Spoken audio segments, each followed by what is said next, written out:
Welcome to the detailed video breakdown on how to replace the shock linkage bearings on your motorcycle or ATV. Shock linkage maintenance is something commonly overlooked by a lot of riders. Neglecting these parts can significantly lower the performance of your rear suspension and cause possible damage and costly repairs if they get bad enough.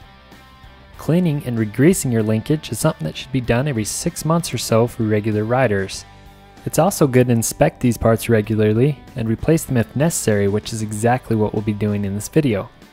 So as you can see, these bearings have a lot of up and down play in them, telling us a couple things. First, they're obviously bad and need to be replaced.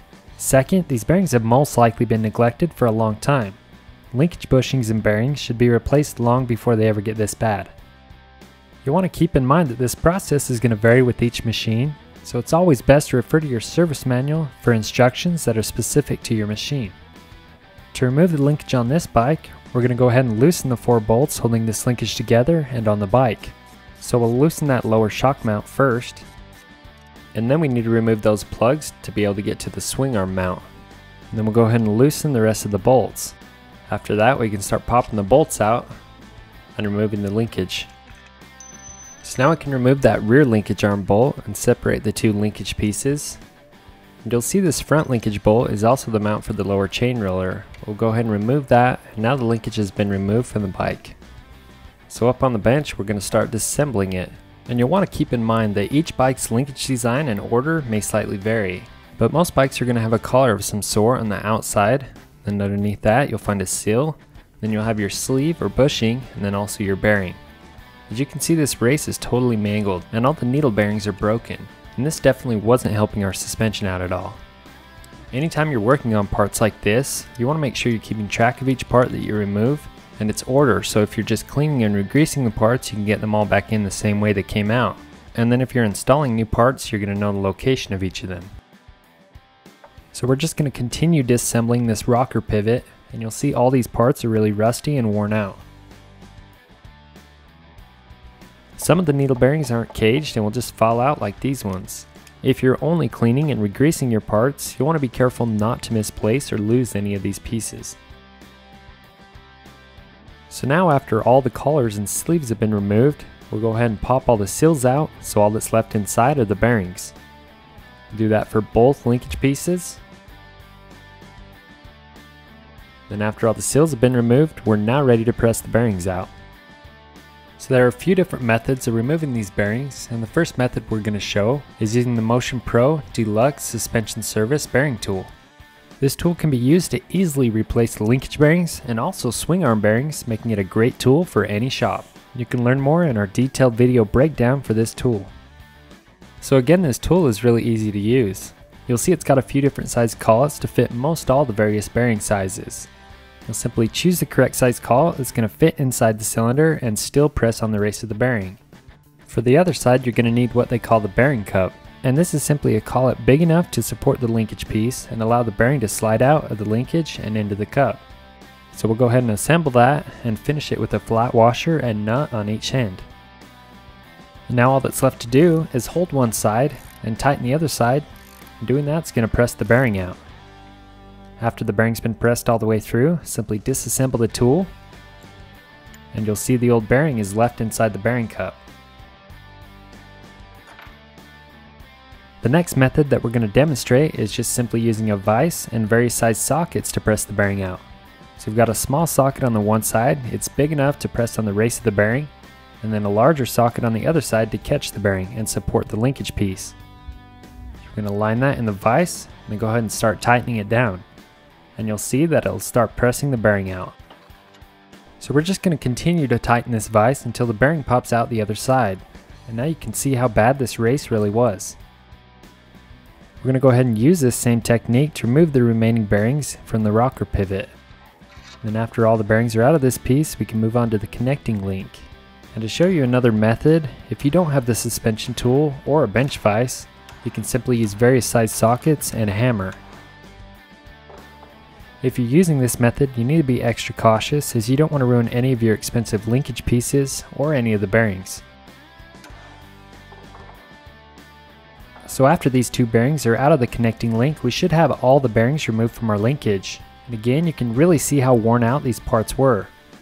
So the next step is just to thoroughly clean both the connecting link and the rocker pivot to prepare them for reassembly. And now that everything has been cleaned, we're ready to start installing our new parts. Rocky Mountain ATV MC carries a wide variety of linkage rebuild kits for you to choose from, including OEM parts. These kits are going to include everything needed to completely rebuild your machine's linkage, and a lot of times they'll also include your lower shock bearing, sleeve, and seals as well. So in most cases, replacing the lower shock bearing will also be part of rebuilding your linkage. It's a good idea to replace all these rear suspension bearings at the same time. So for instructions on replacing both the upper and lower shock bearings on your machine, you'll want to refer to our shock bearing replacement video. So to begin, we'll start by greasing up the linkage parts to allow the bearings to slide in a little easier. After that, we'll match up each bearing to its appropriate mounting hole and go ahead and use the vise to press it into place. It's important that you make sure the bearing is straight as it's pressed into the mount. You don't want to damage anything. So after you've got it pressed in as far as it'll go with the vise, we'll grab the appropriate size socket, use that to center the bearing inside the linkage piece. And it's not a bad idea to use a ruler or something to measure each side to make sure you've got that bearing perfectly centered. After we've got that mounted, we're going to go ahead and slide both those seals in. Just go ahead and press those in, and then we're going to fill the bearings with grease. After that comes the sleeve or the collars, and on this one we've got one on each side. And then it's done. We can move on to installing the next bearing. So we're just going to use those same steps to mount the other bearings. So we'll go ahead and push this one in as far as we can with the vise, and then we're going to finish locating it with the correct size socket. And as you can see, this mount uses 2 needle bearings, so we'll go ahead and install the other bearing from the opposite side.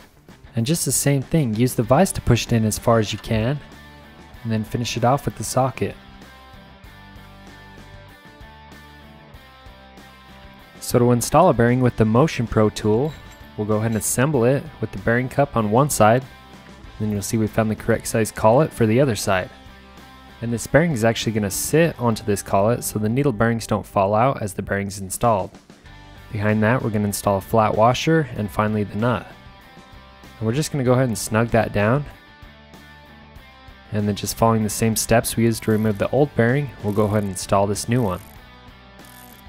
Once the bearing's been pressed in as far as it'll go, we're going to disassemble the tool and move to another collet to press the bearing in the rest of the way. So after we've got all the bearings installed into the pivot arm, we can move on to installing the seals. So to install these, we again just chose to use the vise to press them in. You could also use gentle taps from a hammer and an appropriate size socket if you wanted to.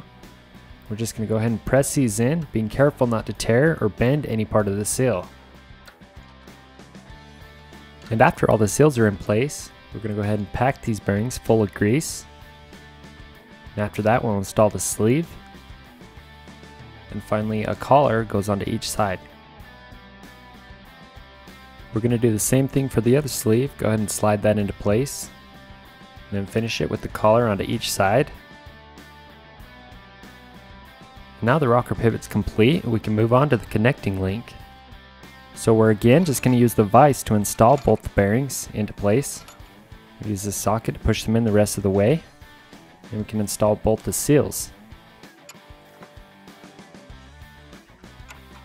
And once we have those into place, we can pack the bearings with grease,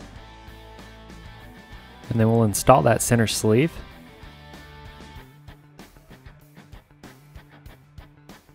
And place a collar on both sides. And then both these linkage pieces are ready to be installed back onto the bike. It's a good idea to apply little anti-seize onto each of the bolt threads to help make removing these parts next time easier. And then we can refer back to our service manual for exact torque specs for each of the bolts. And once you have it back together, you'll want to inspect everything and make sure your rear suspension is functioning properly, and then you're ready to ride. Rocky Mountain ATV MC carries all the necessary tools and parts that you need to successfully rebuild your suspension components. Be sure and check out our other instructional videos, and thanks for watching.